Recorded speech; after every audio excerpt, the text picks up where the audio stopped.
ઓમ શ્રી પરમાત્મને નમઃ. શ્રીમદ્ ભગવદ્ ગીતા અધ્યાય 13મો. ક્ષેત્ર ક્ષેત્રજ્ઞ વિભાગ યોગ. આજે શ્લોક ક્રમાંક 22 વિશે ટૂંકમાં સમજીએ. 19, 20 અને 21માં શ્લોકમાં ભગવાને પ્રકૃતિ અને પુરુષનું વર્ણન કર્યું. હવે આગળના શ્લોકમાં પુરુષનું વિશેષતાથી વર્ણન કરી બતાવે છે ભગવાન. તે આપણે સાંભળીએ.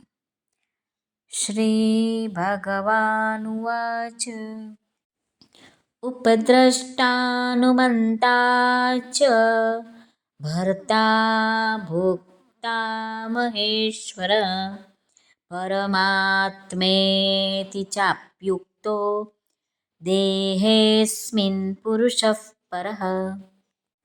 શ્રી ભગવાન અર્જુનને કહે છે, આ દેહમાં રહેલો હોવા છતાં આ જીવાત્મા વાસ્તવમાં પરમાત્મા જ છે. એ જ સાક્ષી હોવાને લીધે ઉપદ્રષ્ટા અને ખરી સંમતિ આપનારો હોવાને લીધે અનુમંતા, સૌનું ધારણ પોષણ કરનારો હોવાને લીધે ભર્તા, જીવરૂપે ભોગતા, બ્રહ્મા આદિનો પણ સ્વામી હોવાને લીધે મહેશ્વર અને શુદ્ધ સચ્ચિદાનંદ ઘન હોવાથી પરમાત્મા એમ કહેવાયો છે. ભગવાને કહ્યું ને કે જીવાત્મા વાસ્તવમાં પરમાત્મા જ છે. તો એમ થયું કે ત્રિગુણમયી માયાથી બધી જ રીતે અતીત હોવાને લીધે જીવાત્મા પણ પરમાત્મા જ કહ્યો છે.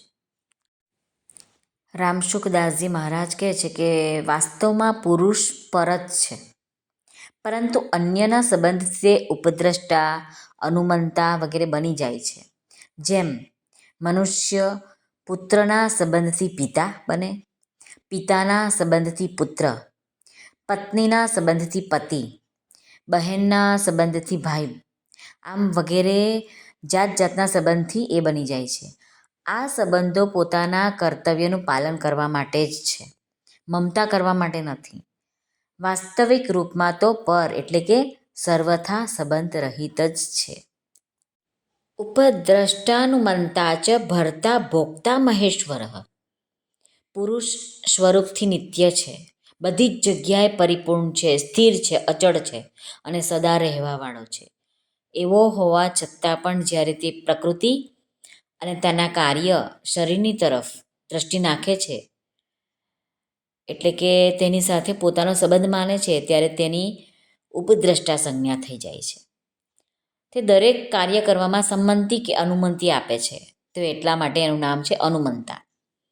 તે એક વ્યષ્ટિ શરીરની સાથે મળીને તેની સાથે એકાત્મ ભાવ કરીને અન્ન, જળ વગેરેથી શરીરનું પાલન પોષણ કરે છે, ગરમ ઠંડુ વગેરેથી રક્ષણ કરે છે. આથી એનું નામ છે ભર્તા. તે શરીરની સાથે મળીને અનુકૂળ પરિસ્થિતિ આવવાથી પોતાને સુખી માને છે અને પ્રતિકૂળ પરિસ્થિતિ આવતા પોતાને દુઃખી માને છે.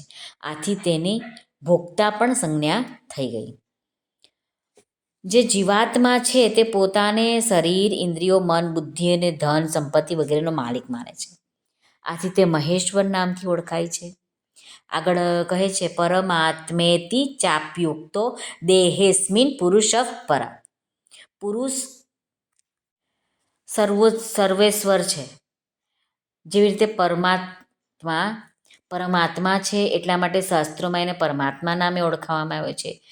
એ દેહમાં રહેતો હોવા છતાં પણ દેહના સંબંધથી આપોઆપ રહિત છે. આગળ ભગવાને કહ્યું છે કે હું જીવનોના આત્મામાં બિરાજેલો હોવા છતાં પણ ન કંઈ કરું છું, ન લિપ્ત થાઉં છું.